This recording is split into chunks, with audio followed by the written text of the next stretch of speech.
Las opiniones y comentarios expresados en el siguiente espacio son exclusiva potestad de quienes lo emiten. Esta empresa televisora exime su responsabilidad o participación en los mismos.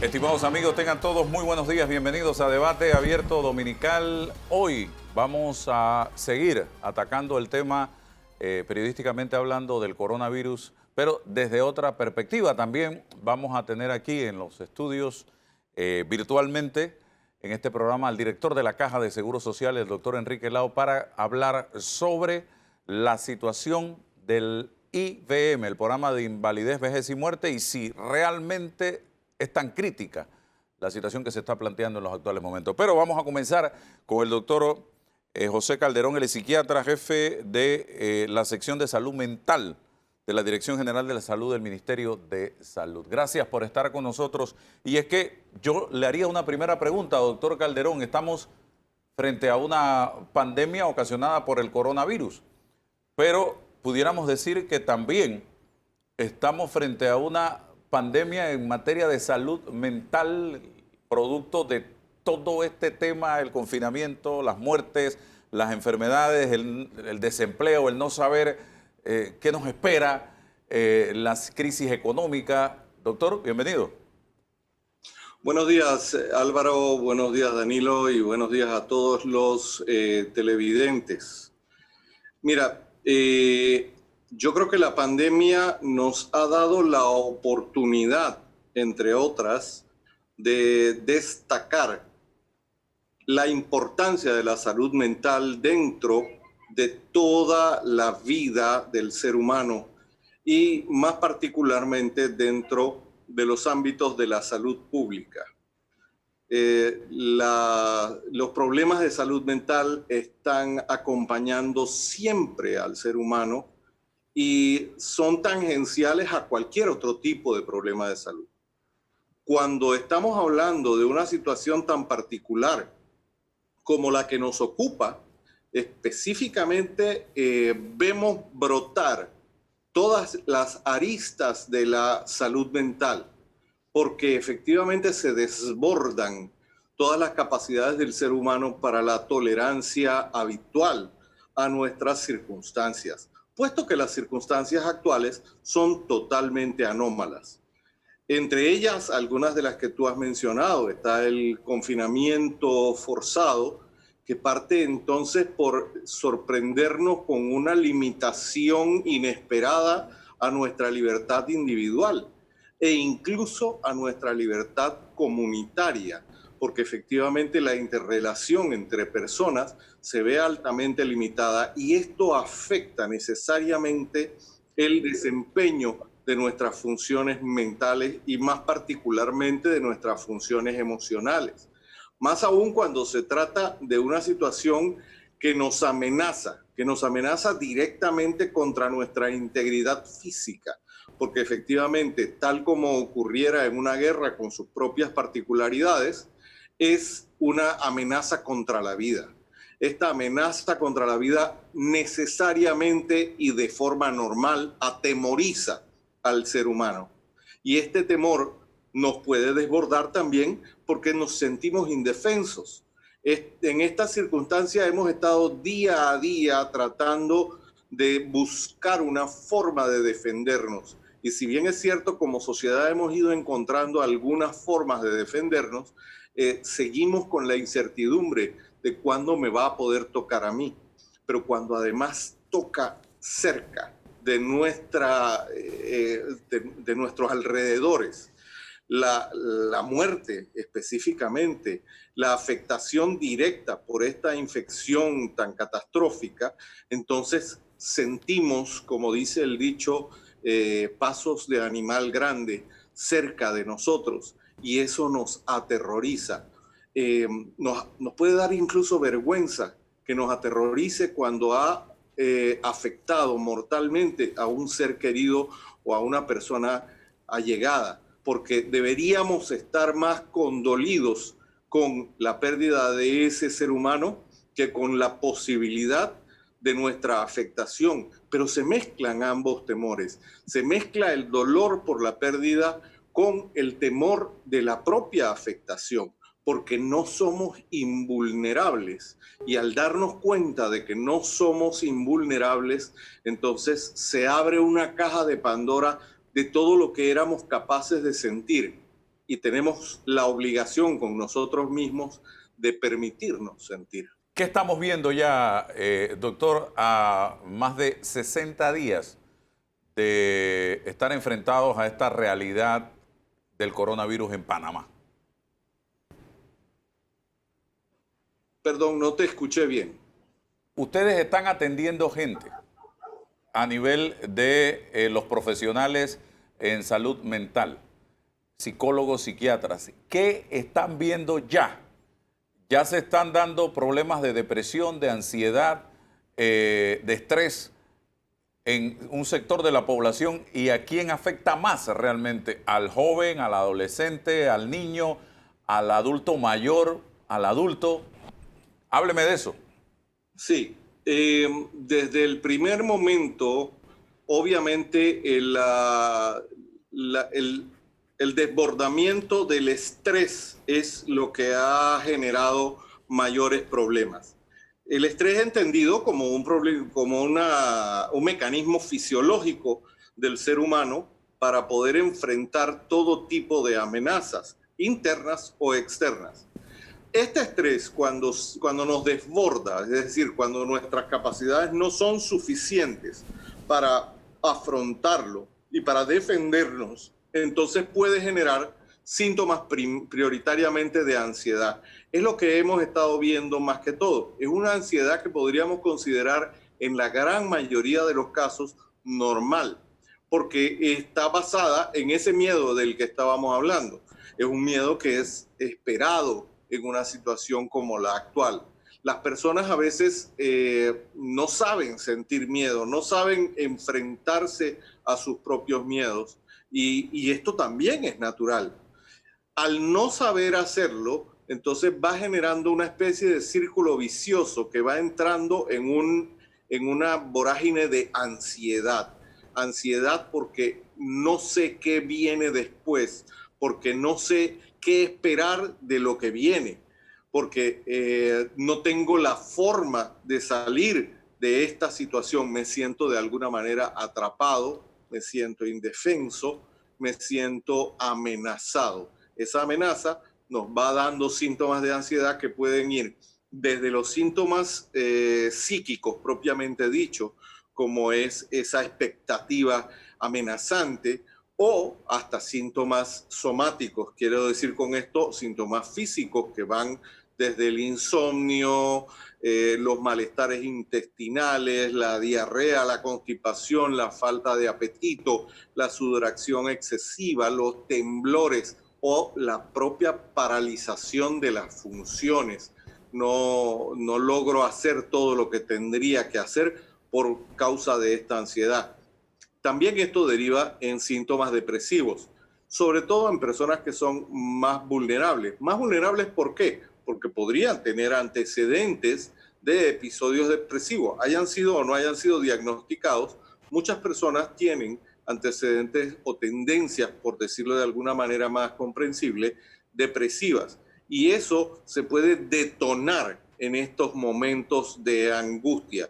Porque efectivamente, como dije al principio, el estrés, aunque sea un mecanismo normal, puede desbordar nuestras capacidades. En resumen, ansiedad y depresión son los dos síntomas más frecuentes que hemos ido encontrando. Pero no debemos pensar en ningún momento que esta ansiedad y esta depresión necesariamente se van a convertir en una patología futura. Porque si lo atendemos a tiempo, si tratamos de resolver estas sensaciones tempranamente, podemos evitar que se conviertan en problemas mayores. Muchos autores están en este momento esbozando la predicción de que vamos a ver una ola de estrés postraumático. Cuando hablamos de trastorno de estrés postraumático, no estamos hablando de todo lo que ocurre después de un trauma. Estamos hablando de un diagnóstico muy particular que está clasificado de esa manera en la clasificación internacional de enfermedades y que entra dentro de lo que llamamos las reacciones a estrés grave, que pasan por ser reacciones a estrés agudo o reacciones a estrés prolongado o el trastorno de estrés postraumático.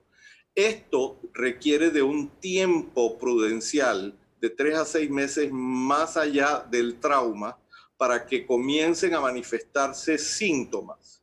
Síntomas que no siempre están presentes y que no necesariamente tienen que persistir. Entonces, esto yo creo que por el momento no es más que predicciones. ¿Por qué?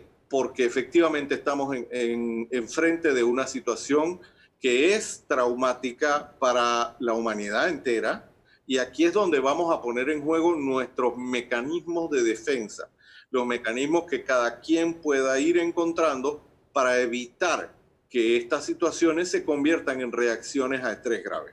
Sí, voy rapidito, 2 preguntas para darle la oportunidad a Danilo también. Todo esto del estrés en unos, la ansiedad en otros, la depresión en otros, pudiera estar generando el consumo de alcohol, droga y la generación de violencia en casa, 1. Y 2, ¿qué hacemos entonces, doctor, para tratar de mitigar el estrés, la ansiedad y la depresión en un momento determinado? Sí, muy interesante tu pregunta porque efectivamente una de las poblaciones más afectadas o más vulnerables en esta situación son las poblaciones de personas que tienen problemas de consumo perjudicial de alcohol y drogas. Porque estas personas padecen una patología, padecen una enfermedad que los orilla a tener una necesidad interior por el consumo compulsivo de alguna sustancia, que puede ser alcohol o puede ser algún otro tipo de drogas. Esta situación hace que en estas circunstancias el acceso a las sustancias se limite muchísimo y efectivamente pueden sobrevenir los síntomas de abstinencia. Los síntomas de abstinencia que van a empeorar todas las sensaciones emocionales de estas personas. No quiere decir que necesariamente en estas circunstancias vaya a aumentar el consumo de alcohol y drogas. Fíjate que digo no necesariamente, porque es perfectamente posible que personas que están muy angustiadas acudan, por ejemplo, al alcohol como un tranquilizante, porque tiene un efecto inicialmente sedante. Y ese efecto puede estarlo buscando el usuario para tratar de tranquilizarse como si fuera una medicina. Y esto efectivamente es peligroso. Es peligroso tratar de basarse en una sustancia tóxica como lo es el alcohol para tranquilizarse. No con esto quiero decir que todo el mundo va a ocurrirle esto, porque el alcohol por sí solo no crea alcohólicos, o la droga por sí sola no crea adictos. Necesitamos de la persona que tenga este problema constitucional para poder entonces hablar de que una persona se va a convertir en adicto. De hecho, las personas son adictas a muchas sustancias, algunas de las cuales no tienen nada ni de ilegal, ni de limitante, ni de reprochable. No vamos a mencionar en este momento cuáles son todas esas posibilidades de sustancias, pero efectivamente para ser adicto hace falta una estructura de personalidad previa que te orille a la adicción en estas circunstancias. ¿Cómo mitigar esta situación, doctor? ¿Qué puedo hacer en casa para tratar de bajar un poco la tensión? Ok. En casa, nosotros cuando estamos en esta situación de confinamiento, deberíamos poder encontrar rutinas, deberíamos poder encontrar formas de organizar nuestro tiempo, porque en estas circunstancias el tiempo es nuestro enemigo. Se vuelve en una circunstancia que nos abruma porque no sabemos qué hacer con tanto tiempo en este momento. O al contrario, pareciera que las actividades que tenemos que hacer nos sobrepasan porque el tiempo no nos alcanza. Los que en alguna medida están trabajando desde casa a veces pueden tener esa sensación de que tienen muchas cosas que hacer y no les alcanza el tiempo porque les están dando demasiadas tareas en teletrabajo. Y los que no están trabajando porque tienen simplemente que mantenerse en cuarentena, entonces tienen esta otra sensación de que el tiempo es demasiado largo. Ahora, ¿cómo hacer? Hay que hacer rutinas, hay que organizar nuestro tiempo por horarios específicos como si tuviéramos que salir constantemente. En esa medida, nosotros debemos tener un mismo horario para dormir, un mismo horario para levantarnos, un horario similar para desayunar, para hacer ejercicios. La gente dice, pero ¿cómo voy a hacer ejercicio si no puedo salir? Bueno, recientemente acaban de permitir unos breves momentos de salida. Sin embargo, aunque no podamos salir, los días que no podemos salir, pues nos basta con 3 metros cuadrados para poder hacer alguna calistenia, para poder hacer ejercicios de relajación, ejercicios de estiramiento o incluso trotar en el mismo lugar. Sé que no es lo ideal, sin embargo, es una posibilidad real y ante las posibilidades reales es que tenemos que hacer. Conozco gente que pone 1 hora al día un programa de zumba o una música bailable y con eso hace ejercicio durante 1 hora al día. Ese tipo de cosas ayuda muchísimo a la salud física y a la salud mental. Hay que tratar de escribir todas las cosas que se nos ocurran, desde la agenda cotidiana hasta una historia de lo que estoy pensando, de lo que estoy imaginando o de lo que me han contado. Hay que tratar de cumplir tareas pendientes. Todos tenemos algunas tareas pendientes. Yo tenía pendiente cómo aprender a hacer ebanistería básica. Yo tenía pendiente una lectura de varios libros que tengo pendientes hace mucho tiempo por leerme. Y ese tipo de cosas nos puede servir de oportunidad para poder cumplir metas personales que anteriormente no habíamos podido cumplir. Muy bien. Para cerrar, Danilo. Sí. Doctor, tal vez usted es la persona más adecuada para hacerle estas preguntas, no solo por el cargo que ocupa, sino por la vasta experiencia que usted ha tenido en distintos cargos. Así que quiero tratar de aprovecharlo al máximo. La primera de ellas tiene que ver con lo que tocó Álvaro. Usted señaló que podía darse el problema de la ansiedad y de la depresión. Pregunto, ¿ambos problemas podrían darse en una misma persona? ¿Una misma persona podría sufrir ansiedad y depresión en momentos distintos de su presente? Esa es una pregunta. La otra tiene que ver con otro tema que también tocó Álvaro y que usted lo abordó. El problema de la violencia doméstica. Estuve analizando las cifras más recientes del Ministerio Público y resulta interesantísimo observar que hay una caída de más del 70% de los registros de violencia doméstica ocurridos a abril, desde marzo a abril, con respecto a lo que estaba ocurriendo en enero y febrero. La violencia doméstica registrada por el Ministerio Público viene en aumento en los últimos 3 años, pero es impresionante ver la caída de los incidentes del Ministerio Público registrados para los meses de marzo y abril. En marzo cayó alrededor del 26% y en abril poco más del 50%, es decir, más del 70% cuando uno lo compara con febrero y enero. Mi pregunta es la siguiente. Hay 2 escenarios que a mí me llaman la atención, o dos condiciones, mejor dicho, que me llaman la atención. Uno es el hecho de que pudo haber caído el registro porque puede ser que las agencias del Ministerio Público no tenían la llegada de la gente afectada.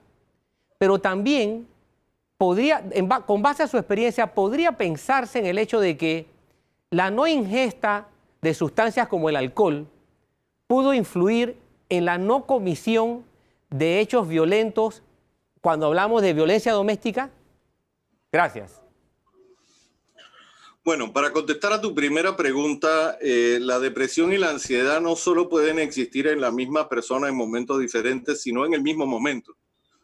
Pueden ser síntomas de un mismo problema.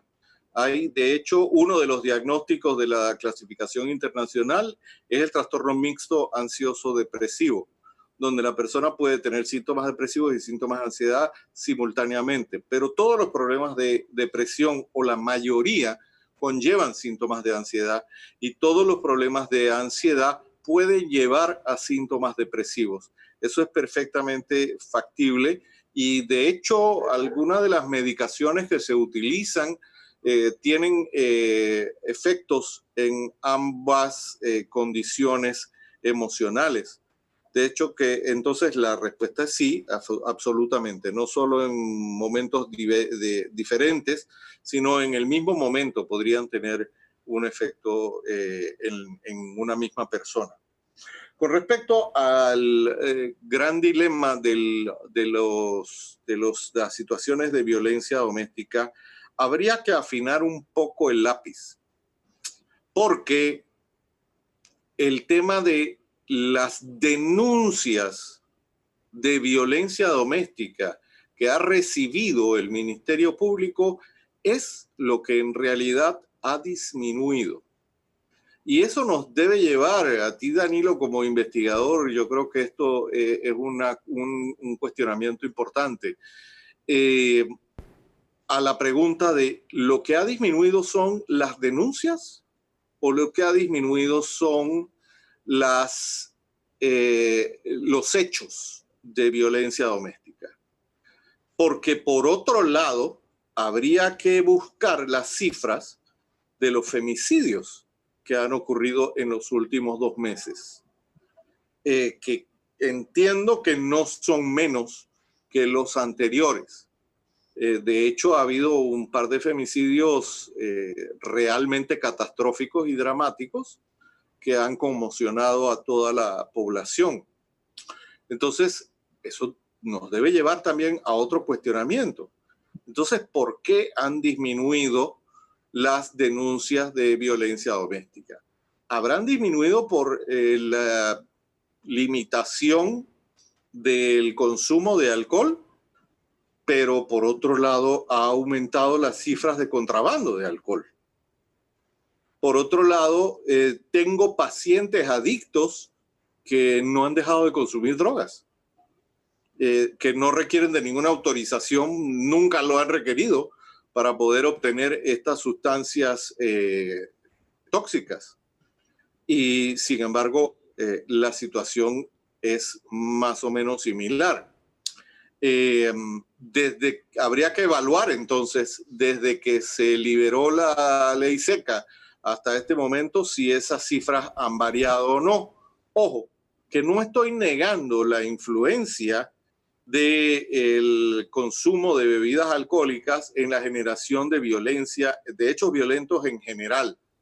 Sí, yo sí soy un convencido de que el consumo de alcohol y drogas es un facilitador de los hechos de violencia en términos generales, pero tratando de centrarnos en las cifras epidemiológicas, en los hechos científicamente demostrables, habría que hacer esa comparación.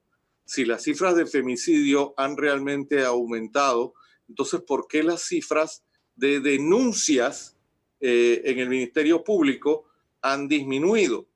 Cabría hacernos la pregunta, ¿no significaría que la potencial víctima tiene a su victimario al lado y no le permite tomar un teléfono para poder hacer una denuncia o salir oportunamente para hacer una denuncia, o le tiene su vida controlada como sabemos que suele ocurrir con las personas que son agresivas y que son dominantes de este tipo de relaciones de violencia. Yo dejo esa pregunta en el aire porque yo creo que es un tema muy digno de investigación. Bueno, doctor, muchísimas gracias por su tiempo y su gentileza de hablarnos en el día de hoy y hacer las recomendaciones a todas las personas que en este momento nos están sintonizando, y una recomendación muy particular que le damos: no te quedes callado. Si tienes un problema, háblalo con tus seres queridos, convérsalo, busca ayuda, porque la acumulación de depresión, la acumulación de ansiedad, la acumulación de estrés no son buenos consejeros ni serán buenos consejeros. Sí. Así que gracias, doctor Calderón. Gracias al doctor. Siempre conversar con el doctor Calderón es una gran oportunidad para aprender mucho. Bien, vámonos a la pausa.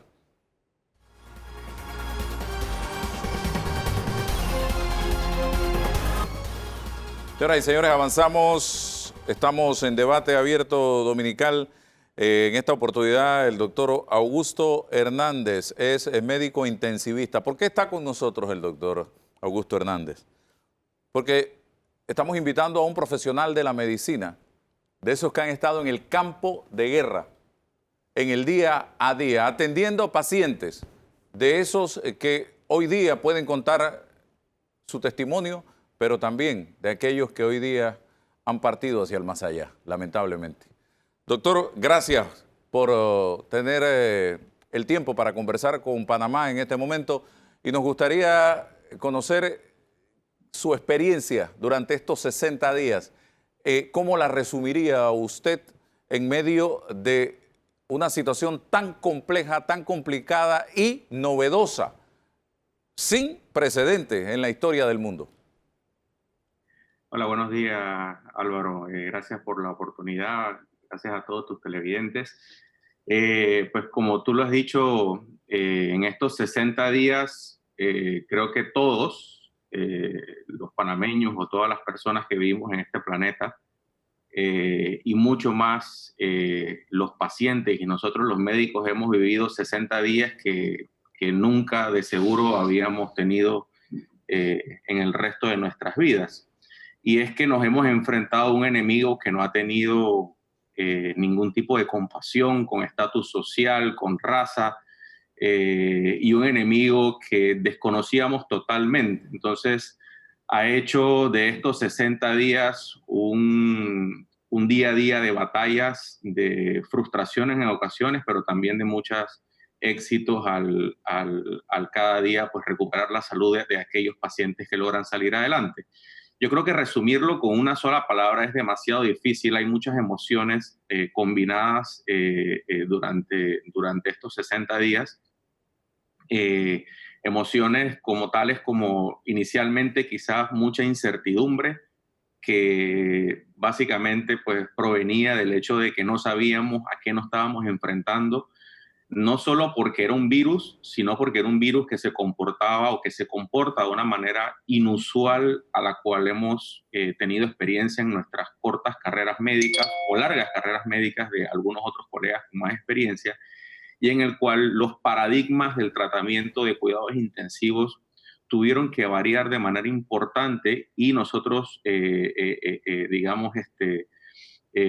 hacer uso de ese ingenio médico, de esa creatividad científica para entender mejor la enfermedad y cómo ir adaptando a sabiendas de que no había información que utilizar. Y entonces esto todavía lo hacía mucho más complicado. Entonces esa incertidumbre se transformaba en miedo, un miedo a que pues no solo no sé cómo se comporta la enfermedad, tampoco sé cómo se transmite, y no sé si lo que está propuesto que yo en este momento debo utilizar como un equipo de protección en verdad va a hacer que yo esté a salvo. Entonces, una de las cosas iniciales con las que nos enfrentamos una vez con estos pacientes no era solo con esa complejidad del paciente, sino también con el temor, porque la incertidumbre se transformaba en temor en todos los que rodeaban al paciente, en la inseguridad de que lo voy a atender, pero me voy a enfermar, y qué tal si yo me enfermo y estoy al lado en iguales o peores condiciones de ese paciente que estamos viendo. Entonces, en verdad era una situación de temer complicada y mucho más allá si cuando tú estás tratando y en teoría usando el librito o la experiencia que hemos tenido en entrenamiento a lo largo de estos años, las cosas no están funcionando, entonces todavía mucho más oscuro el panorama. Un panorama que ha ido cambiando en las últimas semanas gracias a que hemos ido entendiendo mejor dicha enfermedad y por ende hemos ido ajustando los tratamientos que hemos estado utilizando y gracias a Dios dándoles la oportunidad a más pacientes que salgan adelante. Sí, doctor, lo primero, como usted dice, el temor por la vida del paciente, el temor por la vida nuestra, que atendean al paciente, y el temor por la vida de mi familia a la hora de llegar a casa, porque uno lo primero que piensa, puedo contagiar a mis padres, a mi esposa, a mis hijos. Wow, es complicada la situación para un profesional de la medicina que, repito, está en el campo de batalla y está viendo los aviones pasar, disparando los misiles y de frente tiene al ejército contrario. O sea, esto es bien serio el tema. Y la otra, cuando esto comenzó, era neumonía. Después nos enteramos que también estaba muriendo gente por trombosis. Hábleme de esto. ¿Qué fue pasando con el pasar del tiempo? Sí, digamos que inicialmente entendíamos, extrapolando o utilizando la experiencia que habíamos tenido con una reciente epidemia, como era la epidemia de la influenza, del H1N1, en donde esta enfermedad se ensañaba casi que en mayor proporción con el pulmón, pero veíamos que en esta enfermedad, más allá de la afección severa que llevaba a los pacientes a complicarse de manera inicial, derivado de las complicaciones respiratorias, veíamos que había una extensión de falla de otros órganos, es decir, no solo fallaba el pulmón, sino que comenzaba a fallar el corazón, comenzaba a fallar el riñón, había un proceso en la sangre que parecía que inducía a la mayor producción de coágulos generalizados, pequeños y grandes. Definitivamente era una situación bien complicada y una situación que afortunadamente fuimos entendiendo con el pasar de los días y que eso hizo que nosotros adaptáramos o ajustáramos nuestros esquemas de tratamiento involucrando no solo medicamentos pues para tratar, digamos, la falta de aire de los pacientes, sino también para disminuir el grado de inflamación exagerada que este virus causa en el cuerpo y que eventualmente es lo que conduce a la falla de varios de los órganos y adicionalmente al uso de estos medicamentos, como tú muy bien mencionabas, anticoagulantes, que eran un complemento adicional al resto de las terapias que ellos estaban recibiendo. Entonces, han sido 60 días de aprendizaje, como te decía, de ingenio médico porque cuando nosotros en Panamá comenzamos a tomar esa decisión de usar anticoagulantes y de utilizar medicamentos que disminuyen el grado de inflamación como los esteroides, a ese momento todavía la Organización Mundial de la Salud decía, usted no se le ocurra utilizar esteroides porque parece que puede no ser beneficioso para el paciente. Entonces, imagínate, Álvaro, todo este grado, digamos, de dificultad de una enfermedad desconocida que en teoría un regente internacional de la salud te dice, ojo, no lo uses, pero nosotros aún así entendiendo o basado en la observación de cómo se estaba comportando la información y tomar esa decisión de comenzar a utilizar estos medicamentos que hasta ese momento parecía que no eran útiles, entonces ya te podrás imaginar el grado de estrés, de ansiedad, incluso, ¿por qué no?, de desesperación en saber que parecía que haciendo lo mismo todos los días, según el librito y según las recomendaciones internacionales, no estábamos logrando los resultados que queríamos. Entonces, claramente había que poner a trabajar nuestro ingenio y hacer algo distinto para obtener resultados distintos. Y bueno, gracias a Dios hemos ido saliendo adelante. Doctor, voy con Danilo, pero antes, ¿algún testimonio suyo, alguna anécdota suya que le haya generado exceso de estrés, de ansiedad en un momento determinado Hábleme de eso y que todavía la recuerde durante estos 60 días.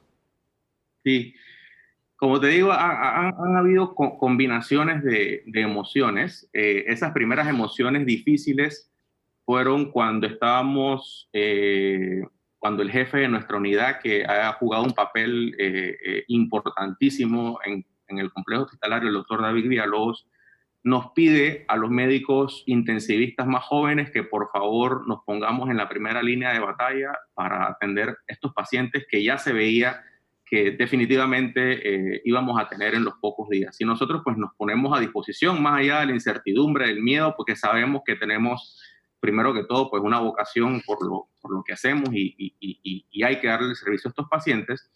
Y en esas primeras 2 semanas, cuando comenzamos a tratar los pacientes, lo que te decía Álvaro, llega que para mí yo le llamo, y así lo recordaré por el resto de mi vida, como el sábado negro. Ese sábado de la semana de marzo, en el cual fallecen en un turno que yo estaba haciendo con otros compañeros de 12 horas, nos fallecen 4 pacientes. 4 pacientes, algunos de ellos sí con enfermedades quizás y edad avanzada, pero otros con edades tempranas. Entonces, ese choque de que se nos fallezcan, que se nos mueran 4 pacientes, fue un choque emocional demasiado importante.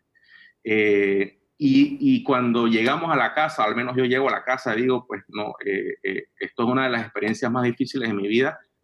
Hay algo que tenemos que hacer distinto. Y ese siguiente domingo, es decir, al día siguiente que tenía que volver a cubrir en cuidados intensivos 12 horas adicionales, reunimos un grupo de intensivistas en conjunto pues, con el presidente de la Asociación de Médicos Intensivistas, el doctor Julio Sandoval, el doctor Villalobos como jefe de la unidad y otros intensivistas utilizando estas vías electrónicas y analizando la situación de cómo la enfermedad se estaba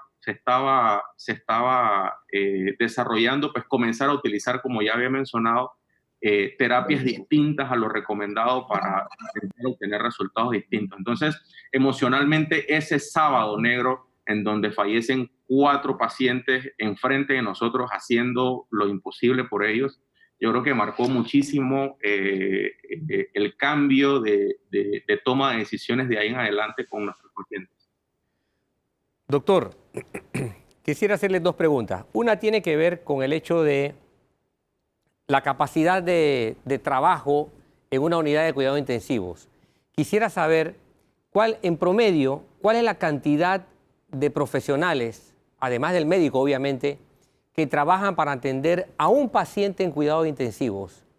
Y si esa capacidad en esta situación también pues llegó a situaciones de tensión. O sea, el ciudadano no tiene idea a veces de cuánta gente se requiere para atender a una persona que esté en cuidados intensivos. Quisiera que explicara eso.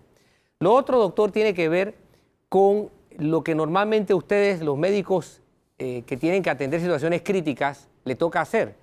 No solamente tienen que lidiar con un paciente muchas veces, sino que también tienen que lidiar con la gente vinculada a ese paciente. El hecho de que tuvieran grandes limitaciones para conversar con la gente que está vinculada al paciente en situación crítica, ¿qué situación les provocó a ustedes? ¿Qué restricciones o qué limitaciones o qué desajustes pudo haberle provocado a ustedes como profesionales?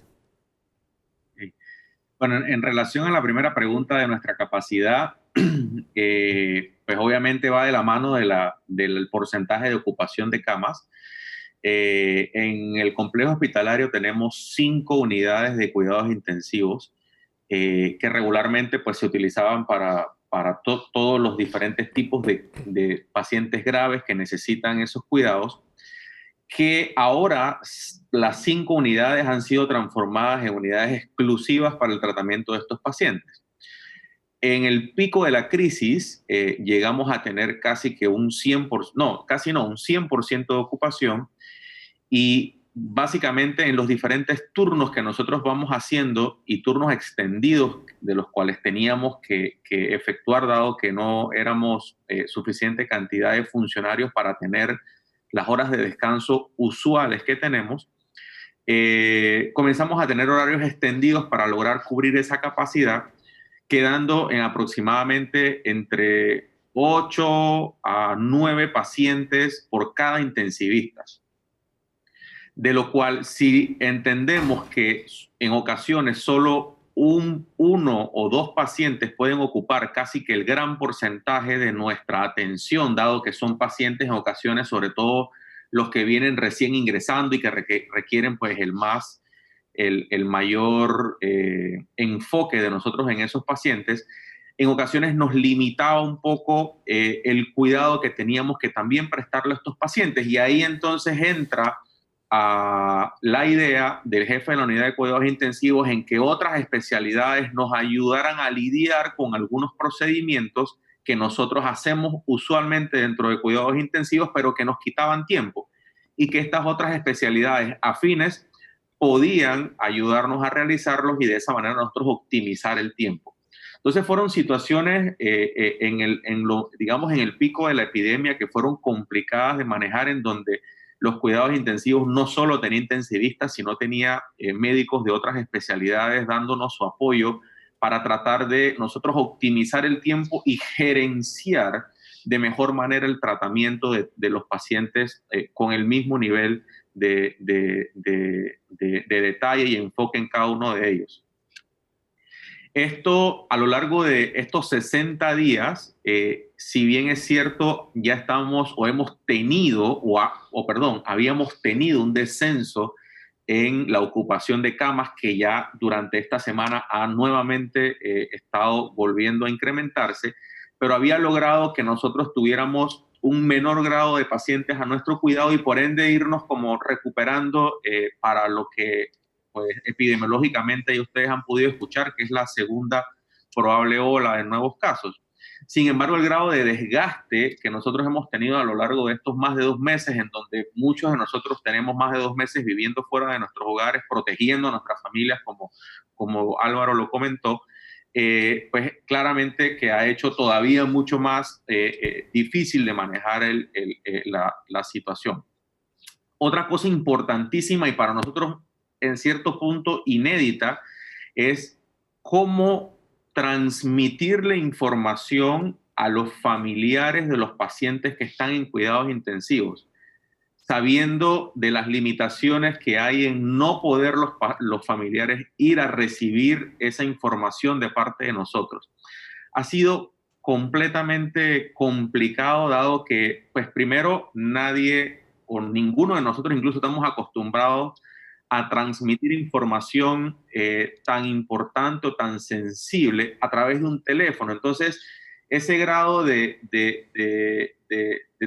también de relación emotiva que uno llega a tener con el familiar, porque el familiar, cuando uno le da información de manera usual y ve el rostro de esa persona que está cuidando a su familiar, también es parte de la adecuada transmisión de esa información, porque ve la cara de alguien, ve la cara de esa otra persona que está cuidando de su familiar.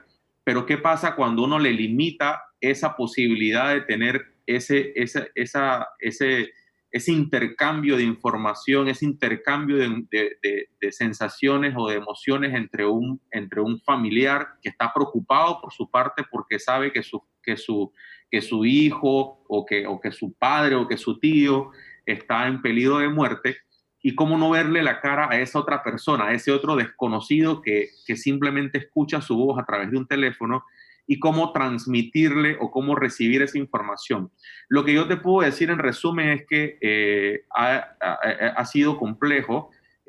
Nosotros en el corto tiempo que tenemos para hablar con los familiares de los pacientes, tratamos de transmitirle pues esa seguridad de que estamos haciendo lo mejor por su familiar, de que no estamos escatimando recursos y de que pues mantengan las esperanzas lo más arriba posible, porque pues todo el personal de salud está dedicado al 100% al cuidado de sus familiares, pero no deja de ser difícil.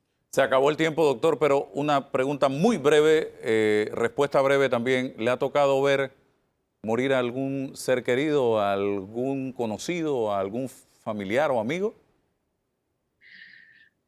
Pues no lo he tenido. Sin embargo, he tenido experiencias sí muy bonitas de personal de salud camilleros que han trabajado en la institución, enfermeras que han trabajado en la institución y que son gente que al igual que nosotros han estado ahí pues dando o digamos honrando la vocación que los llevó a trabajar en el área de la salud. Y esa sensación de que el que está ahí pudiera ser uno siempre agrega un grado de emociones adicionales. Pero a la vez, pues esa misma satisfacción de que ese enfermo, que es un profesional de la salud, uno lo está ayudando a recuperarse y que sabe que va a venir quizás en las próximas semanas a nuevamente reforzarnos, a ayudarnos a seguir atendiendo a las personas que necesitan ayuda, pues siempre es reconfortante. Bueno, muchísimas gracias, doctor Augusto Hernández, por estar con nosotros en este momento contando su testimonio como profesional de la medicina que ha estado en el campo de batalla. Y Danilo, leía la anécdota de otro profesional intensivista que contaba todas las mañanas ir a ver a los pacientes y preguntarles cómo están. Y un día me toca lidiar con un paciente que cuando yo llego me pregunta a mí cómo están ustedes, porque muchas veces no se sabe la mezcla de sentimientos y de emociones que hay precisamente en esa gente que está atendiendo a los pacientes. Y qué bonito fue recibir esa pregunta o escuchar de voz de un paciente que está ahí en cama luchando por su vida. Oye, doctor, enfermera, ¿cómo están? ¿Cómo se sienten? Sí, es una bonita anécdota. Así es, así es. Además forma parte de la preocupación vital, ¿no? Porque el paciente debe pensar que si el médico no está bien, él no va a estar bien. Así es que forma parte de ese conjunto de requerimientos que a nivel racional la persona debe llevar. Porque las emociones obviamente no pertenecen al ámbito del razonamiento, pero hacer la relación, wow, si el médico no está bien, yo no voy a estar bien, te indica que debes romper con tu propia preocupación sobre ti mismo primero. Vamos a la pausa, regresamos con más aquí en Debate Abierto Dominical.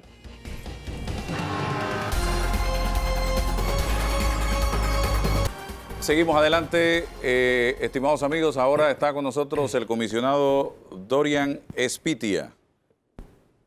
Él se enfrentó de tú a tú con el coronavirus.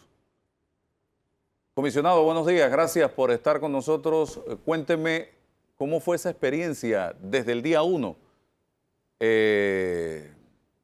su lado humano de esta situación. Buenos días Álvaro, buenos días a todos.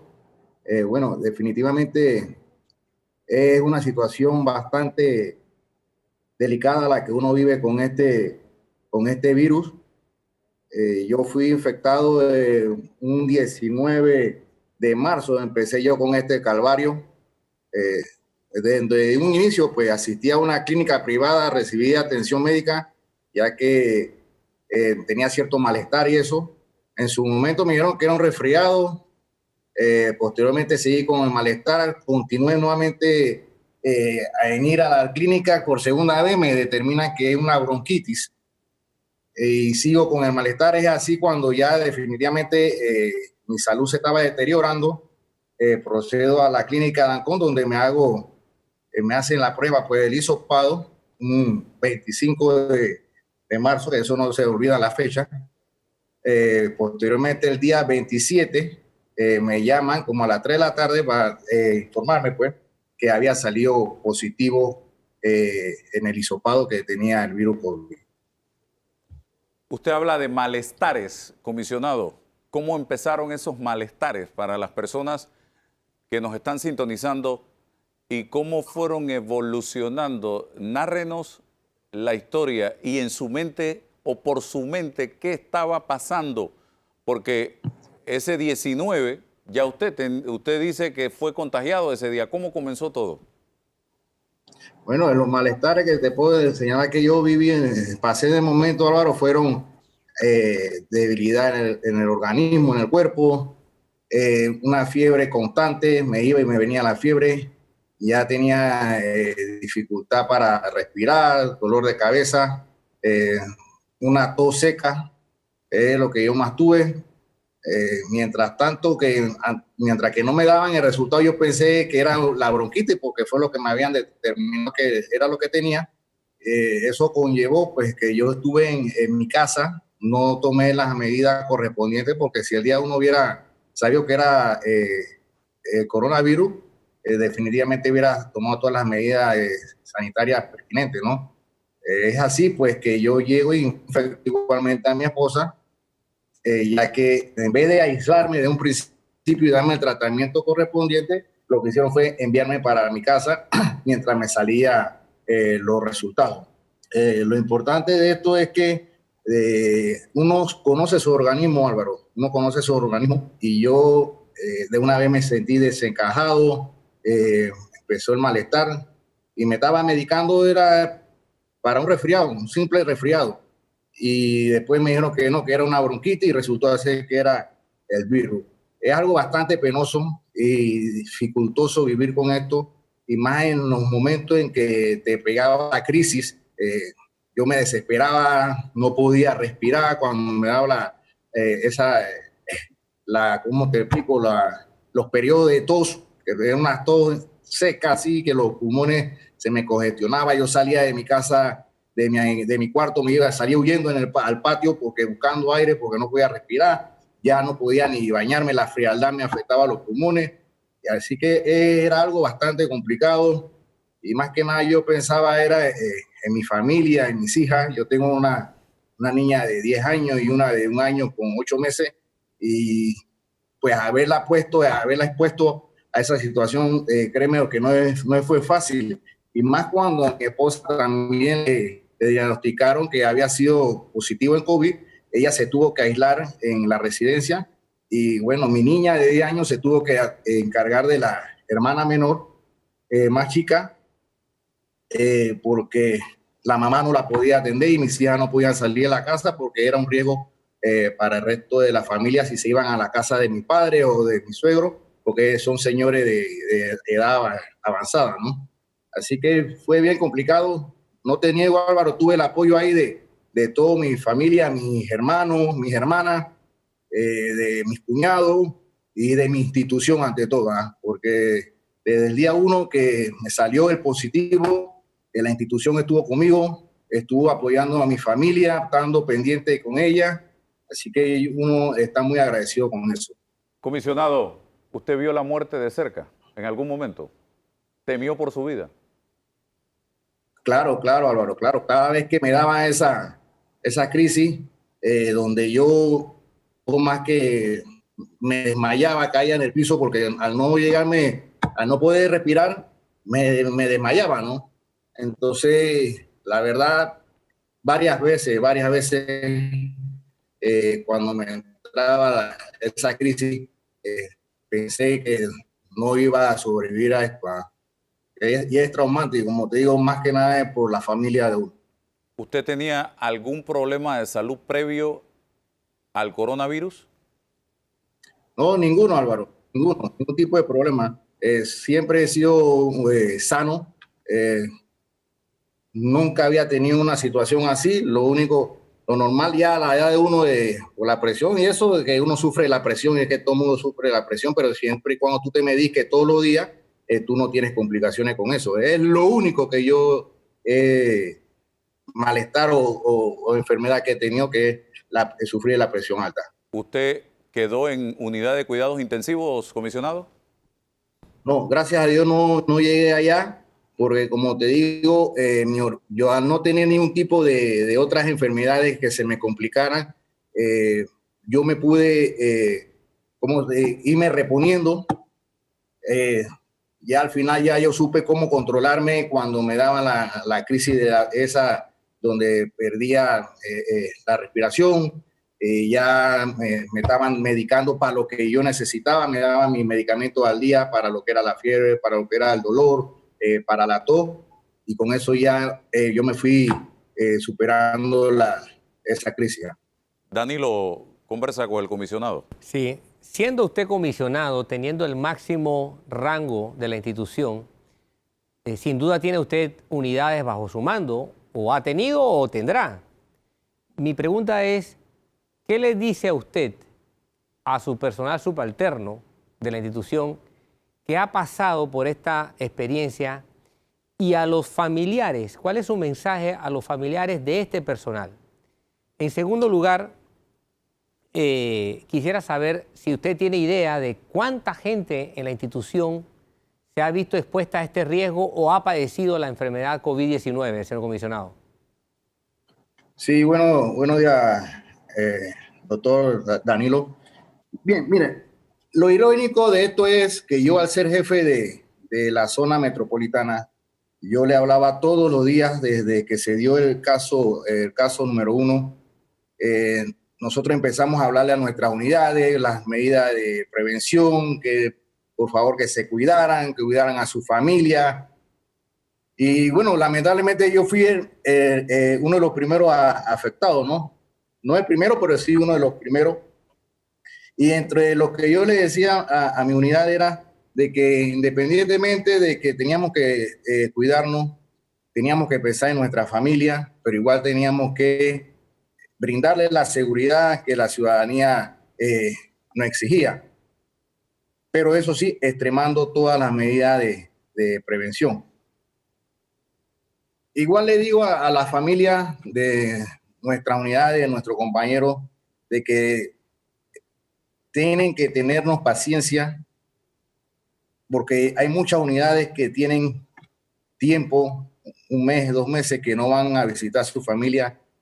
Es más que nada, es para no exponerlo, porque créanme que yo, cuando estuve en mi situación, yo no iba a mi casa, yo me quedaba aquí en mis instalaciones y dormía aquí. Todo esto previniendo para no ir a perjudicar a mi hogar. Pero bueno, imagínate, con todas esas medidas que yo tomé, cuáles fueron los resultados. En cuanto a la segunda pregunta, te puedo decir que hasta el momento la Policía Nacional hemos tenido 497 unidades que han sido positivas en COVID, de los cuales 405 nos hemos recuperado, y mantenemos 92 ahora que han salido positivos, que están cumpliendo pues con su proceso de cuarentena y todo demás, hasta que se le pueda dar de alta con la bendición de Dios, ¿no? Sí, comisionado, para cerrar, usted le tocó ver al coronavirus de cerca. Cuando ustedes ven en la calle a la gente indisciplinada, desobediente, tratando de hacer lo que les da la gana, haciendo parranda, chupando, tomando aguardiente, celebrando 15 años en medio de la pandemia, matándose, transportando droga, llevando una vida como si lo que estuviéramos en las patronales de coronavirus en este país, como si estuviéramos en carnavales. ¿Qué piensa usted, comisionado? Yo digo más que nada, Álvaro, de que somos irresponsables, y aparte que la cultura de nosotros del juega vivo, de siempre sacarle la vuelta a las normas como debe ser, es la que más nos afecta, ¿no? Y el detalle de todo esto es de que mientras no nos afecte a nosotros o afecte a un familiar, la ciudadanía no va a tomar conciencia, Álvaro. Mientras, tengo por seguro, si no es a él mismo o un familiar que se vea afectada por esta enfermedad, la ciudadanía no va a cambiar. Por más mensajes que nosotros demos de la institución o el gobierno de que se queden en casa, las recomendaciones de la medida sanitaria que tiene que haber, el distanciamiento, el uso de la mascarilla, nosotros no vamos a cambiar como sociedad, porque somos así. Mientras no nos afecte, no nos interesa. Muy lamentable, y le agradezco esa reflexión y la oportunidad que nos ha dado de conversar con usted, comisionado, en el día de hoy. Y yo quiero cerrar esta conversación con el comisionado Danilo con un mensaje que dice lo siguiente, y aquí lo tengo: mientras los muertos no sean tus muertos, no entenderás la gravedad de lo que estamos viviendo en este momento y de lo que está por venir, porque lo que estamos viviendo, gracias, comisionado, es un tema hoy de salud, pero lo que viene es un tema de desempleo, es un tema económico y es un tema de inseguridad que, señoras y señores, o nos unimos o nos hundimos. Así de sencillo. Cerramos, Danilo, este bloque. Así es, así es. La pandemia dejó de ser un problema sanitario, perdón, dejó de ser solo un problema sanitario. O sea, sigue siendo un problema sanitario, pero además es ahora un problema de carácter económico, social y político. Y parece que estamos entretenidos en una guerra que no nos va a llevar a ningún lado. Por supuesto. Y no estamos pensando como país. No hay condición que favorezca más perder que el divisionismo. Y el país no está mostrando sus mejores condiciones frente a la situación que tenemos que encarar. Así es, lamentable, pero cierto. Vamos a la pausa y regresamos.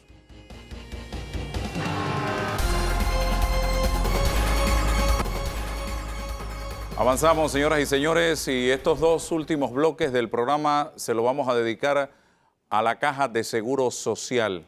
Señoras y señores, hoy el país se enfrenta a una pandemia en materia de salud, pero el post-pandemia vamos a tener como país que hacerle frente a dos problemas fundamentales: Caja de Seguro Social y desempleo, que ya supera, según las estadísticas, el 20% aproximadamente. Estamos hablando entre 300 y 400 mil desempleados que pueden haber post pandemia en Panamá. Tenemos al doctor Enrique Lao Cortés con nosotros. Él está en este momento en gira en Bocas del Toro y ha sacado tiempo en su agenda para abordar este tema de invalidez, vejez y muerte, que es el programa que enfrenta una crisis muy seria en este momento. Una radiografía breve, doctor, de esta situación de invalidez, vejez y muerte. Hoy estamos en las finales del mes de mayo. Adelante. Muchas gracias, Álvaro. Aprecio mucho esta oportunidad de poder comunicarme con la población y tratar de explicar brevemente la situación que existe. La Caja del Seguro Social tiene 4 programas, de los cuales podríamos decir que 3 de ellos están en este momento saludables. Llámese el programa de administración, el programa de riesgo profesional y el de enfermedad y maternidad. El programa de invalidez, vejez y muerte tiene 2 subsistemas que fueron definidos con claridad con la Ley 51. Estos 2 subsistemas, uno se llama de reparto definido, conocido también como subsistema de solidaridad, y el otro es el subsistema mixto, en el cual están entrando todos los nuevos cotizantes a la Caja del Seguro Social. Lo importante de esto es que, si me permite mostrarle algunas diapositivas, quisiera mostrarle unas gráficas de lo que está sucediendo. Por un lado, tenemos una situación que ocurría desde antes del COVID. Es decir, existía una población económicamente activa de cerca de 2 millones de personas. 1.9 millones de personas son las que están ocupadas o estaban ocupadas, y de esas tenemos que cerca de entre el 40 al 45% de las personas estaban en la informalidad. Es decir, cerca de 700.000 personas no pagaban ni impuestos ni seguro social. Con el tiempo, esto ha venido ocurriendo, que cada vez son menos las personas que cotizan. Ahí pueden ver ustedes en esta gráfica, desde el año 2008, la tendencia decreciente de la cantidad de personas que cotizan. En el subsistema de reparto definido, este funciona porque tiene que haber gente que cotice para pagar las pensiones de aquellos que se acogen a ese beneficio. Inicialmente teníamos cerca de 30 personas que cotizaban por cada pensionado o jubilado, y ahora esa relación ha ido cayendo significativamente, y en esa gráfica ven ustedes la tendencia en la línea gris, cómo va cayendo de 834.000 cotizantes activos en ese subsistema Y al mismo tiempo, en la línea amarilla, ven ustedes cómo ha ido subiendo de manera sostenida la cantidad de personas que se acogen a la jubilación. Y en esta gráfica pueden ver ustedes en la línea azul en los ingresos y vemos cómo la cantidad de ingresos en relación a la cantidad de gastos que tiene este subsistema se va separando, y a partir del 2018 comenzamos a tener serios problemas que se pueden ver en estos resultados anuales del fondo, en donde en la parte superior vemos que el fondo de administración está bien, tiene un superávit, que el fondo de enfermedad y maternidad comenzó en el año 2016 con 145.5 millones y ha ido disminuyendo, pero todavía está en superávit al 2019. Y el fondo de riesgo profesional igual. ¿Dónde está el problema? Está solamente en el subsistema de reparto definido, como lo ven ustedes en esos números que están en rojo. A partir del año 2018 hubo una pérdida entre los ingresos y egresos del sistema de 48 millones de dólares. Pérdida que se profundiza al 2019 cuando esta llega a alcanzar los 249.9 millones. Y esa situación, al final del camino, hace que tengamos un déficit, que hayamos utilizado de las reservas cerca de 300 millones de dólares. Y aquí ven ustedes gráficamente el impacto que esto tiene, en donde en el año 2016 el superávit del fondo de reparto definido era de 40.7 millones, pero ya en el 2017 había una alarma, una luz roja enorme que anunciaba que algo no estaba bien. Pero es que ya lo sabíamos desde el inicio de la Ley 51, se sabía que era necesario hacer los ajustes a las estrategias para evitar que la falta de personas que están entrando a cotizar afectara a las personas que ya están jubiladas. Entonces, esto en el 2017 solamente hubo un superávit de 1.8 y ya para el 2018 entramos en déficit. Se comienza a usar la reserva. 48 millones y posteriormente 249.9 millones en el 2019. Entonces la estrategia de la Caja del Seguro Social de esta administración tuvo que cambiar, porque antes nosotros estábamos enfocados en el rendimiento de nuestras inversiones, en cómo transformar inversiones con un poco ingreso a hacer inversiones con más dinero para fortalecer el fondo. Pero llega el COVID y el mundo cambia.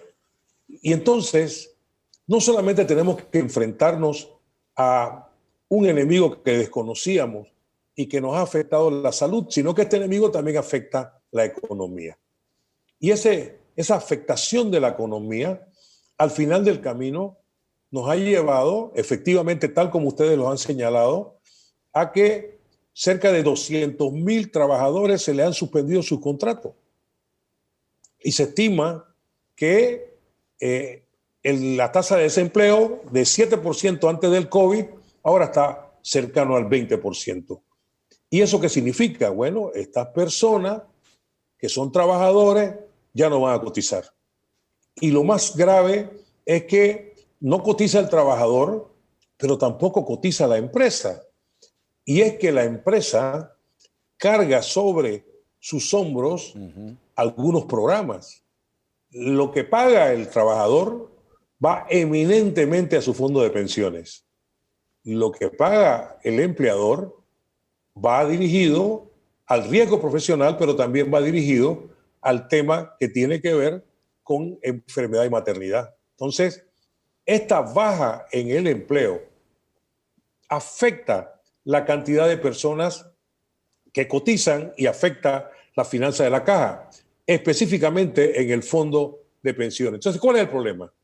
El problema es que tenemos que pagar, que tenemos nosotros hasta abril 90.8 millones en efectivo y tenemos 260.9 millones en plazo fijo y tenemos títulos valores por 1.703.4 millones, lo cual significa que el fondo de reparto definido tiene los recursos para enfrentar el pago de las pensiones de aquí a diciembre, que son 1.542.5 millones. Sin embargo, en esta primera fase, la situación es falta de liquidez. La caja no está quebrada, tenemos los recursos, ahí lo pueden ver ustedes, tenemos ese fondo, 2.055.1 millón. Pero necesitamos pagar de aquí a diciembre 1.542.5 millones. Este dinero a los jubilados y pensionados lo vamos a pagar utilizando el efectivo de 90.8, pero no es suficiente porque entonces nos faltan 1.451.7 millones. Ahora bien, si yo agarro y no renovamos los plazos fijos, entonces nosotros tenemos una deuda o un faltante de líquido de 1.190.8 millones. Entonces, ¿de dónde lo vamos a financiar? Se va a financiar de los otros activos que tiene el fondo, porque la ley no nos permite utilizar dinero de otros fondos. Cada fondo utiliza los recursos que le corresponden, debe ser autosostenible. Por lo tanto, entonces, esos 1.190.8 millones, en el peor escenario, porque si las cosas no van tan mal y nosotros tenemos un ingreso de cerca del 50%, entonces ya no serían 1.000 millones, sino que serían 540 millones. Pero de todos modos, quiero dejar muy claro que lo que tenemos en efectivo, más lo del plazo fijo, no alcanza para pagar el total de las pensiones hasta diciembre. Por lo tanto, tendríamos que utilizar los títulos valores y esos títulos valores se tienen que ir convirtiendo en efectivo en la medida en que se necesite. Doctor. Hay otra. Sí, adelante. Sí, permítame ese punto del título de valores. Hay posiciones de personas que dicen que este no es el momento de poner en el mercado estos títulos de valores bonos por la situación económica que vive el mundo. Yo quiero su visión de este tema. Y segundo, logramos ubicar los títulos valores, logramos conseguir ese dinero, nos vamos entonces hasta diciembre. ¿Y en enero qué pasó? De enero en adelante, ¿no hay dinero para pagar las jubilaciones? Hablemos de esos dos puntos. Excelente pregunta. En primer lugar, nosotros hemos aprendido, lo que hemos estudiado de economía, que cuando las tasas de interés de los bancos caen, los títulos, los bonos suben de precio, y eso es lo que ha pasado. Nosotros tenemos documentos en mano que establece que si nosotros hubiésemos vendido los bonos el día de hoy, la Caja del Seguro Social se hubiese ganado 84 millones de dólares, por encima del valor facial de los bonos. Pero obviamente que la intención de nosotros no es desprendernos de los bonos. La intención de nosotros es obtener la liquidez suficiente para que podamos hacerle frente a las pensiones y que cuando un jubilado pensionado vaya a la caja, vaya al banco, coja un cheque, reciba el cash, el líquido, el efectivo. Ahora bien, ¿qué va a pasar después? Excelente pregunta. Porque ahora mismo lo que existe es un tema coyuntural, es un tema de liquidez y que nosotros tenemos los recursos para pagar. Pero la sociedad en su conjunto tiene que ponerse de acuerdo y ahí entra la invitación, el llamado que ha hecho el excelentísimo señor presidente de la República a ese gran diálogo nacional. La sociedad tiene que definir el tipo de seguridad social que quiere darse. Nosotros, como miembros de la administración, lo único que tenemos que hacer es decir la verdad. Y eso es lo que hemos hecho. Nosotros hemos transparentado los estados financieros. Lo hemos hecho después de no tenerlos. Lo hemos informado a la población y nuestra intención no ha sido en ningún momento alarmar a nadie, sino simplemente que la población sepa la realidad. después de resolver el problema de la liquidez. Y obviamente que la epidemia del COVID no es el mejor punto, no es el mejor momento para entrar en un diálogo por la sostenibilidad del fondo de pensiones, y muchos dirían, bueno, nunca lo es, y pueden tener razón. Pero el punto aquí es que todo lo que sigue con relación a la sostenibilidad del fondo de pensiones debe nacer de ese diálogo donde se tome en cuenta las opiniones de todas las personas interesadas o afectadas. En esta gira de trabajo a Bocas del Toro, he tenido la oportunidad de reunirme con los trabajadores, que son los que sostienen, junto con los empleadores, a la caja. Pero también me he reunido con diversos grupos de jubilados y pensionados. Y obviamente que nuestro deber es decir la verdad sin causar desasosiego en la población. Y yo quiero decirles con toda tranquilidad que el gobierno nacional, específicamente en palabras del excelentísimo señor presidente y de esta administración, vamos a hacer todo lo que tenemos que hacer para que ningún jubilado o pensionado se quede sin cobrar sus pensiones. Se les van a honrar, así que le pedimos a toda la población, a todos los 290,000 jubilados y pensionados que cobran cerca de 175 millones de balboas por mes, que ellos van a seguir recibiendo sus jubilaciones de manera responsable y oportuna, como lo hemos venido haciendo por tantos años. Doctor, seguimos con el tema. Se ha planteado la posibilidad de fusionar los dos programas, el de reparto definido o solidario con el sistema mixto. Esa es una opción que la hemos visto y que han planteado incluso sectores obreros. Uno. Segundo, cuando hablamos de esto, inmediatamente comienza el rumor y la especulación. Lo que quieren es privatizar la caja de seguro social. Y a eso unámosle que también vimos por allí el tema de las asociaciones público-privadas en todo este debate. Hablemos de esos dos aspectos. Bueno, básicamente yo debo decir, comenzando por la última parte de la pregunta.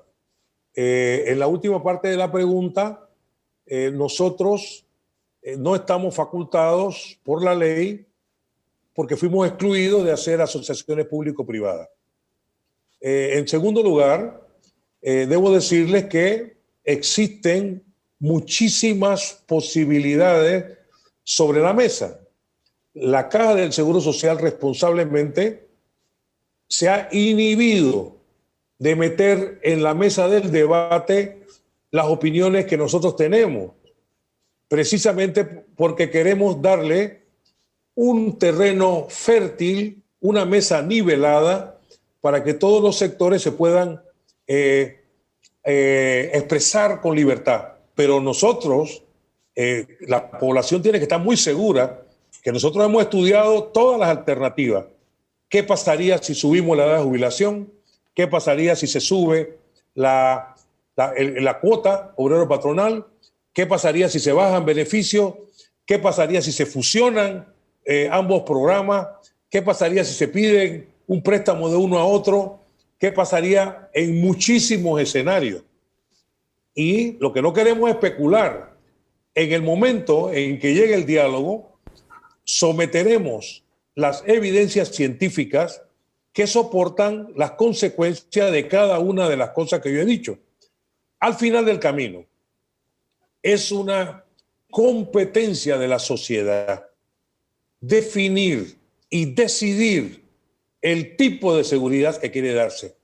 La Caja del Seguro Social, como la institución más importante en proveer de la protección social a los ciudadanos, tiene que hacer lo suyo. Y eso es lo que hemos estado haciendo. Así que vamos a democratizar la información. Todo lo que yo estoy diciendo es público. Nosotros, en este momento, hemos sometido al Contralor General de la República los estados financieros del 2019. y ya hemos enviado a la Junta Directiva toda esta información y entiendo que la Junta Directiva ya la compartió con la Junta Técnica Actuarial. ¿Y por qué esto es importante? Porque se requiere el dictamen, la opinión de la Junta Técnica Actuarial para que nosotros podamos solicitar que el déficit que hemos tenido de 300 millones sea cubierto por el fondo fiduciario que está para cubrir el déficit. Pero todo esto es en el marco de las leyes vigentes. Estamos en una situación de emergencia. Lo que está pasando con el fondo de invalidez, vejez y muerte en el subsistema de reparto definido, ya sabíamos que iba a pasar. El COVID lo aceleró. Pero el que lo haya acelerado, lo que nos ha traído es solamente un tema de liquidez del fondo. Pero definitivamente tendremos que entrar a ver en detalle las transformaciones estructurales que tiene que hacer la Caja del Seguro Social, no solamente en el fondo, porque mientras esta institución tenga tantos problemas de administración, tenga tantos conflictos de intereses, todavía los ciudadanos, cada vez que necesitan una medicina, la caja le dice que no hay. Y después tiene el ciudadano que ir a buscarla en otro lugar, produciendo un gasto de bolsillo de cerca de 400 millones de balboas. O sea que la caja no solamente necesita una reingeniería en el subsistema de reparto definido, sino que necesita un repensarse nuevamente para adecuarse a los nuevos tiempos. Cada paso que hemos tenido sirvió en una época. La ley 51 enfrentó un problema de la época, pero ahora necesitamos repensarla. Los panameños tenemos que ponernos de acuerdo y tenemos que poner sobre la mesa los mejores talentos, dejando de lado intereses personales o rencores a individuos o apetitos políticos, etcétera. Este no es momento para eso. Este momento que nos ha enseñado el COVID es para que los panameños sepamos que todo el potencial que tenemos para vencer al COVID es hacerlo juntos. Tiene que ser las autoridades sanitarias, tiene que ser el pueblo, tiene que ser los trabajadores, los sectores productivos. Igual pasa con el Seguro Social. Juntos lo vamos a hacer. Déjeme hacer un alto, señor director, y regreso para la segunda parte de esta entrevista. Bien, tengo una pregunta, señor director, que va fusionada. Se habla de la necesidad de obtener 750 millones aproximadamente por 60 años para poder pagar durante todo este tiempo hasta el último jubilado en el sistema de reparto definido o solidario. Usted me dirá si eso va por ese camino. Y mucha gente en la calle comenta, oye, ¿por qué los empresarios no pagan todo lo que deben, los que están morosos, y eso resuelve el problema? Otros dicen, el gobierno que pague lo que debe y eso resuelve el problema. Otros dicen, oye, pero quítenle a los corruptos todo lo que se han robado y eso resuelve el problema. Y otros dicen, que el canal ponga la plata y eso resuelve el problema. O sea, otro. Hábleme de esos dos temas. Muchas gracias, Álvaro. Definitivamente creo que has hecho el enfoque correcto. Hay tantas opiniones como todas las que tú has dicho y muchas más. Usualmente la gente espera que otro resuelva el problema. En este caso, yo creo que el mérito del gobierno nacional ha sido no pasar agachado. Ha sido transparentar la información y decir lo que está sucediendo y enfrentarlo. Independientemente de cálculos políticos, esto hay que enfrentarlo. Y yo creo que todos los sectores nacionales tenemos que ver con esto. Hablar de que pague los empleadores lo que deben. Sí, existe una morosidad, cerca de 400 millones de balboas. eso no es suficiente. Nosotros lo vamos a cobrar. Nosotros vamos a mantener el sistema de cobro que permita que cada empleador responsablemente cumpla con sus obligaciones. Hemos tenido una reducción muy importante en los casos que inicialmente encontramos cuando llegamos en octubre del año pasado, de cerca de 38,000 casos en jurisdicción coactiva por deudas con la Caja del Seguro Social. Y eso no es el espíritu de nosotros. Tenemos que mejorar nuestro sistema de cobro para que los contribuyentes, los empleadores, encuentren todas las facilidades para pagar. A veces hay gente que me llama y me dice, doctor, yo quiero pagar, pero este sistema no es amigable, llego aquí y no me permiten hacer un abono, etcétera. Entonces hemos ido haciendo todas estas adecuaciones porque definitivamente tenemos que modernizarnos. Por lo tanto, bueno, cobrar las cuentas del sector privado, que dicho sea de paso, tiene un peso de cerca del 82% de los ingresos de la caja. Y el Estado, el gobierno, tiene un peso de 18%.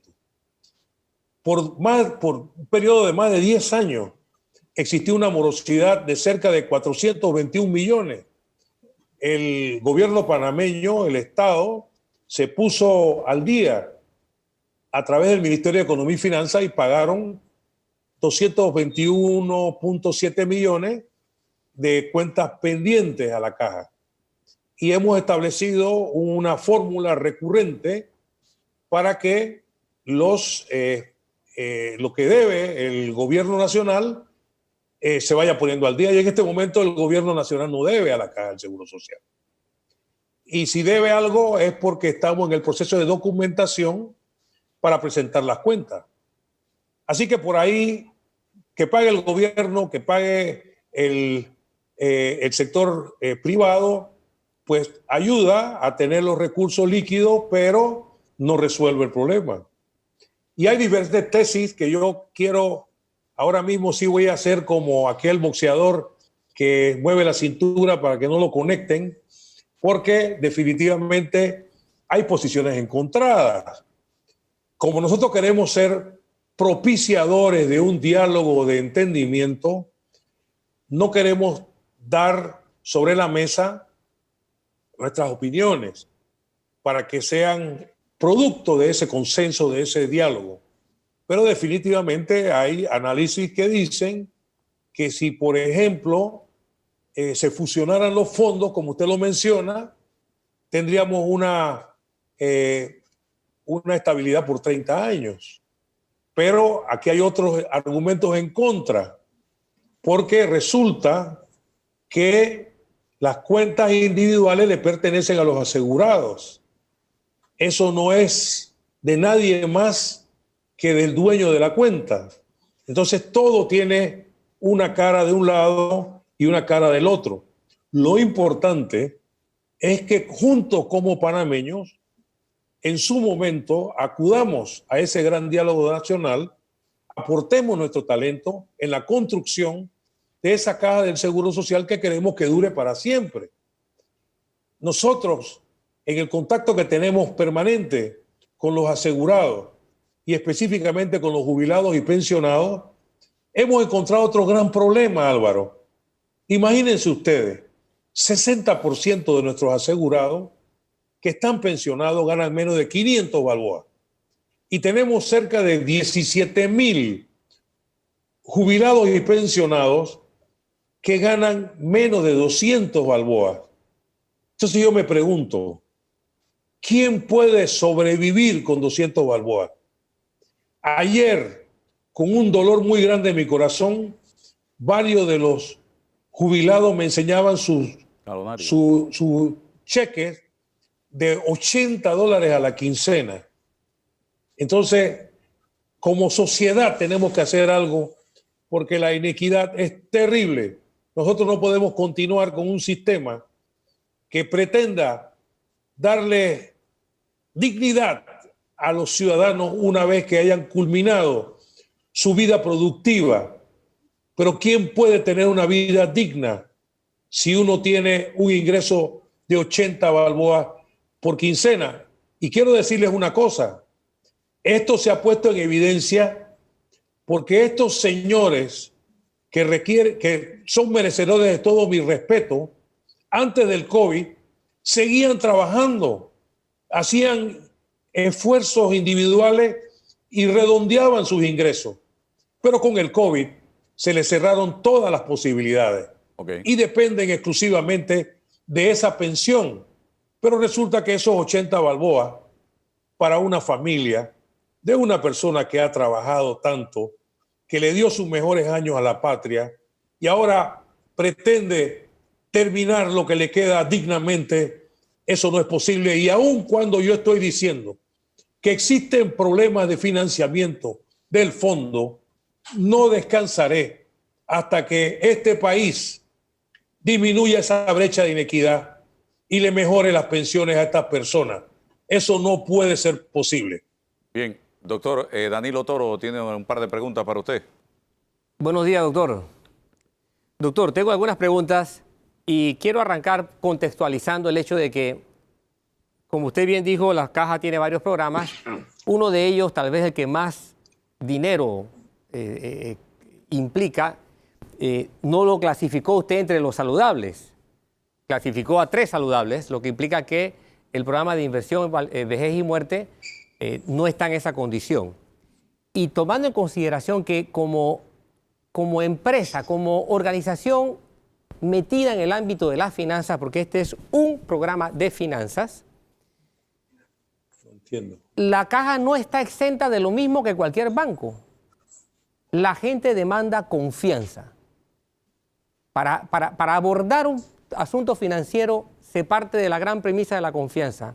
Y habría que reconocer que al menos en 40 años, 4 décadas, ese ha sido un capital que la Caja ha perdido. La Caja ha perdido su capital de confianza en términos financieros. Cuando usted llegó, usted hizo algo que podríamos decir inédito en las últimas 4 décadas. Usted planteó lo que usted lo llamó su línea base y lo hizo a 3 veces de haber llegado al puesto, un informe. Y dijo en ese informe, lo cito textualmente, que su presentación estaba basada en unos estados financieros que no eran confiables. Quisiera saber qué ha ocurrido en más o menos 3 meses y medio, qué se hizo que convirtió a esos estados financieros en algo confiable. ¿Qué ha ocurrido a la fecha de hoy que en esa declaración suya de línea base, a la que me voy a referir después por otras razones, se convirtieron en estados financieros confiables? Lamentablemente no he estado comprendiendo bien la intervención, Danilo, pero me pareció escuchar que se trata de cómo convertimos unos estados financieros no confiables en confiables. ¿Eso es? Sí, por ahí va la cosa. En enero, el 14 de enero, usted lo dijo taxativamente así. ¿Cómo pasaron a ser confiables a esta fecha? Sí, cómo no, Danilo. Muy buena pregunta. Básicamente, debo decir que la enorme dificultad que el equipo técnico de la Caja del Seguro Social ha tenido para convertir en confiables unos estados financieros nace del rezago tecnológico de la institución. Durante los últimos 11 años, con un buen pensamiento, algunas de las administraciones decidieron que la Caja tenía que modernizarse y que tenía que pasar de ser una institución que se manejaba manualmente a una institución moderna que utilizara los avances tecnológicos, y fue así como se hicieron inversiones por el orden de 176 millones de dólares para adquirir una serie de plataformas, una serie de sistemas, una serie de elementos que ayudaran a que la caja fuera más ágil, más eficaz y más eficiente. Sin embargo, la tarea quedó inconclusa. Yo siempre digo que la administración es continua, que puede ser que una idea no es mía, pero si viene desarrollándose, y aunque yo no la haya dicho, es mi obligación culminarla. Y voy a poner un ejemplo, el tema de la ciudad de la salud. Imaginémonos como sociedad qué hubiese sucedido si tuviéramos la ciudad de la salud terminada. No tendríamos que estar corriendo para buscar opciones en caso de que la cantidad de pacientes con COVID suba mucho. O sea, nada más en esta situación y muchísimas más. Entonces, el rezago tecnológico no permite, por ejemplo, la dispersión de los ingresos. ¿Eso qué significa? Que cuando las personas pagan, y ya dije que son 4 programas, todo entra a una sola bolsa. Entonces la gente dice, no, que el CIPE no sirve. No es que no sirva, es que tiene desde el año 2009 que no se actualiza. Es que no me permite tener la dispersión por fondos para yo saber lo que me está entrando en cada programa. Entonces, todas estas situaciones, mencioné una por decirlo, pero son muchas. Toda esta situación tecnológica hace que cuando la información la tiene el equipo de la Caja del Seguro Social, tiene entonces que introducir elementos de forma manual. Y cuando uno hace esa transformación de lo que debió haber entrado automáticamente de forma tecnológica y ahora yo lo tengo que manipular para poder tener la información, ahí hay un margen de error.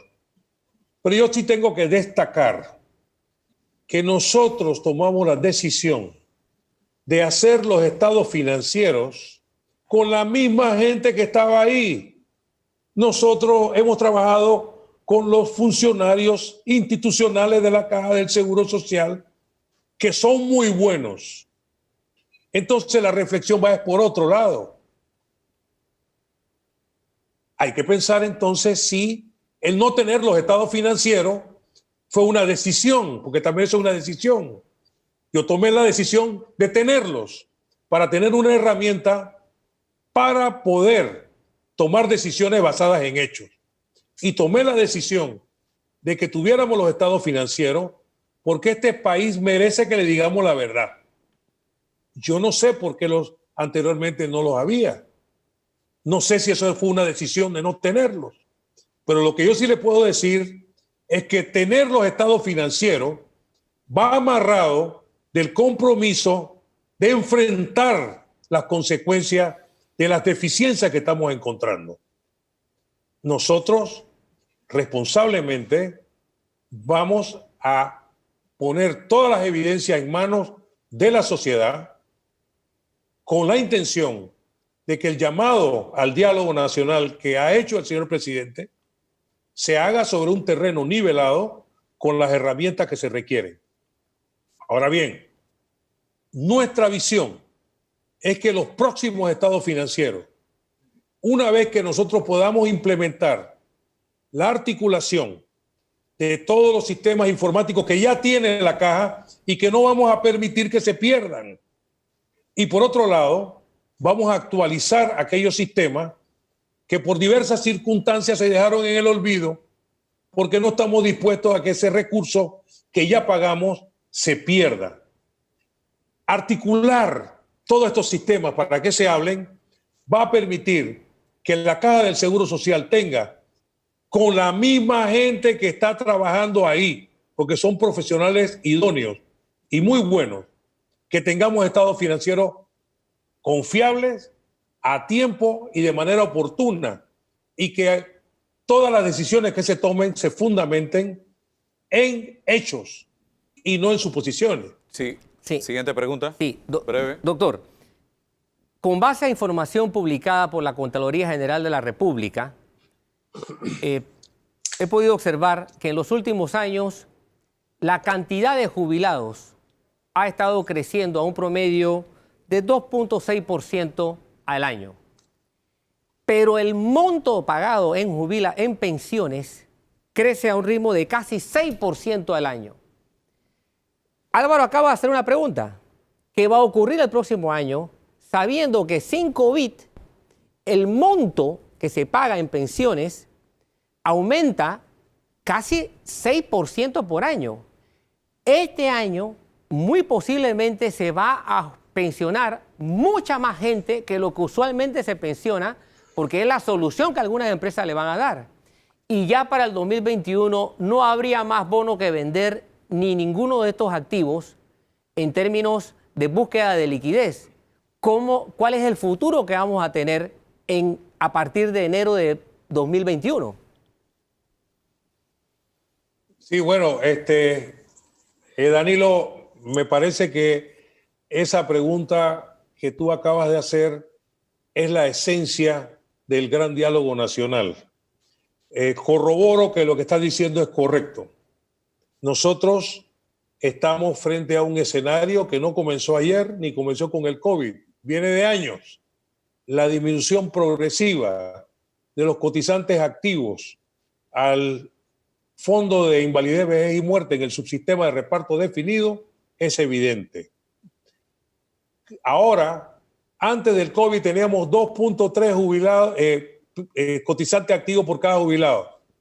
Y ahora, con 200.000 personas menos pagando, muy probablemente estemos cerca del 1 a 1. Por lo tanto, entonces, evidentemente tenemos un problema. Nosotros hemos tenido que trabajar intensamente para conceder, imagínense ustedes, en un escenario de tremenda limitación financiera, encontramos 30.000 solicitudes añejadas de personas que ya habían cumplido su edad y que estaban aspirando a recibir su pensión. Entonces, hemos sumado ahora más personas y usted tiene toda la razón. Ese es el kit del problema. ¿Cómo vamos a hacer en un programa que la cantidad de gente que paga es menor cada vez y en donde la cantidad de gente que cobra el beneficio es mayor? Ese es el punto medular del diálogo nacional. Y ahí hay muchísimas alternativas que explorar y yo estoy seguro que ustedes también tienen muchas cosas que decir y yo aprovecho esta tribuna tan escuchada y vista para decirle a la población que todas las recomendaciones que tengan, todas sus ideas son bienvenidas. En esto nadie tiene la última palabra. Al final del camino, ¿qué queremos?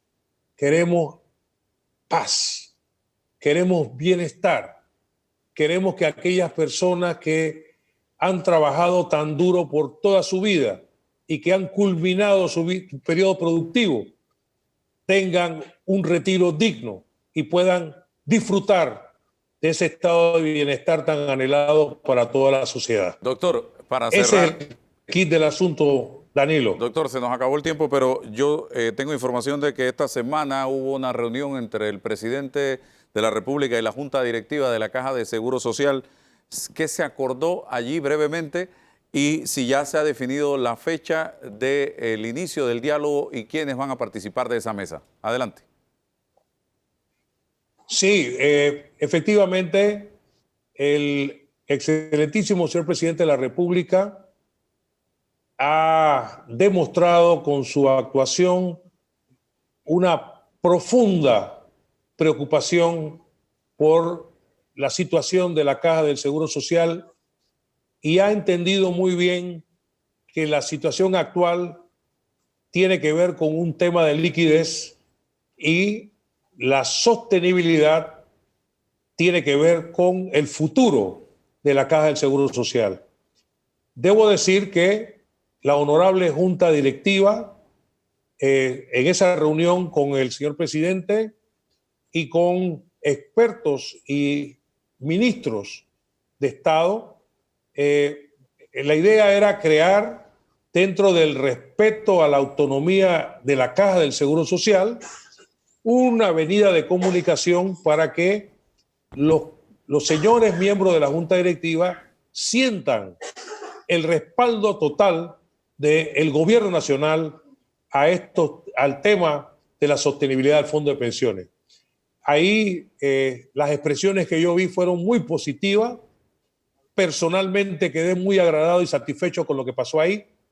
Obviamente que le corresponde a la administración cumplir con la solicitud de la Junta Directiva de que se le presenten todas las diferentes alternativas posibles para resolver el problema de liquidez. Pero también estamos entendiendo que tenemos que prepararnos para el diálogo nacional, el cual todavía no tiene fecha. Una cosa muy importante, Álvaro y Danilo, es decirles que nosotros en este momento tenemos juntos como panameños enfrentarnos con todo lo que tenemos para derrotar al COVID. El COVID ha llegado y nos ha cambiado la vida. El COVID está transformando la forma en que nos estamos comunicando. A mí me hubiese encantado estar ahí físicamente con ustedes, poder que nos veamos a los ojos y poder que cada quien pueda leer el lenguaje corporal. Pero ahora lo tenemos que hacer por videoconferencia. Okay. Tenemos que mantener el distanciamiento social, tenemos que hacer toda una serie de medidas para evitar que el COVID nos afecte y siga propagándose. Pero bueno, volviendo al punto no tiene fecha de inicio. Lo que sí hay un compromiso de que va a haber un diálogo nacional y que en ese diálogo nacional, que todavía no sé yo cómo se va a conformar, pero los afectados deben tener la oportunidad de expresarse. Ya de salida, yo recogí en estos días que he estado acá en Boca del Toro una cantidad enorme de opiniones, de recomendaciones, etcétera, todas muy válidas, que serán de insumo para que la Caja del Seguro Social se vaya adecuando a los nuevos tiempos. ¿Cómo no? Doctor Enrique Lao Cortés, muchísimas gracias por la oportunidad que hemos tenido de conversar con usted desde Bocas del Toro a través de videoconferencia. Gracias a todos y cada uno de los que formaron parte de este programa en el día de hoy. Danilo, gracias. Muchas gracias. Hasta el próximo domingo. Bueno.